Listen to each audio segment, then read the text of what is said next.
સુરત શહેરમાં ગત 24 મે 2019ના રોજ સરથાણા વિસ્તારમાં તકસીદા આર્કેડ બિલ્ડિંગમાં આગ લાગવાની ઘટના બનવા પામી હતી। ત્યારે આ દુર્ઘટનામાં 22 વિદ્યાર્થીઓના મૃત્યુ થયા અને ઘણા ઇજાગ્રસ્ત થયા હતા। ત્યારે ગ્રેટર નોઈડામાં સુરત શહેરના તકસીદા કાંડ જેવી ઘટના સામે આવી છે, જેમાં ગ્રેટર નોઈડાના નોલેજ પાર્ક 3 ખાતે આવેલી અન્નપૂર્ણા ગર્લ્સ હોસ્ટેલમાં ગુરુવાર સાંજે અચાનક આગ લાગવાની ઘટના બનવા પામી હતી, જેના કારણે વિસ્તારમાં ભયનો માહોલ છવાઈ જવા પામ્યો હતો। તો જાણકારી મુજબ આ ઘટના બની ત્યારે ઘણી વિદ્યાર્થીનીઓ હોસ્ટેલમાં હાજર હતી। તો આગ ફેલાતી જોઈને ઘણી છોકરીઓએ હોસ્ટેલના બીજા માળેથી કૂદીને પોતાને બચાવ્યા હતા।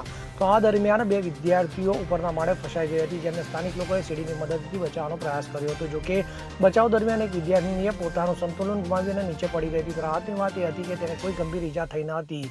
તો ફાયર બ્રિગેડની ઘટનાની માહિતી મળી હતી। ત્યારબાદ ફાયર બ્રિગેડની ટીમે તાત્કાલિક ઘટના સ્થળે પહોંચી ગઈ હતી અને આગ ઉપર કાબુ મેળવ્યો હતો। જોકે ફાયરની ટીમ પહોંચે ત્યાં સુધીમાં હોસ્ટેલમાં ફસાયેલી બધી વિદ્યાર્થીનીઓ બહાર કાઢી લેવામાં આવી હતી। તો જાણકારી મુજબ ઘટના સમયે હોસ્ટેલમાં લગભગ 160 વિદ્યાર્થીનીઓ હતી। તો એસી કોમ્પ્રેસર ફાટવાથી આગ લાગવાની શક્યતા વ્યક્ત કરાઈ છે।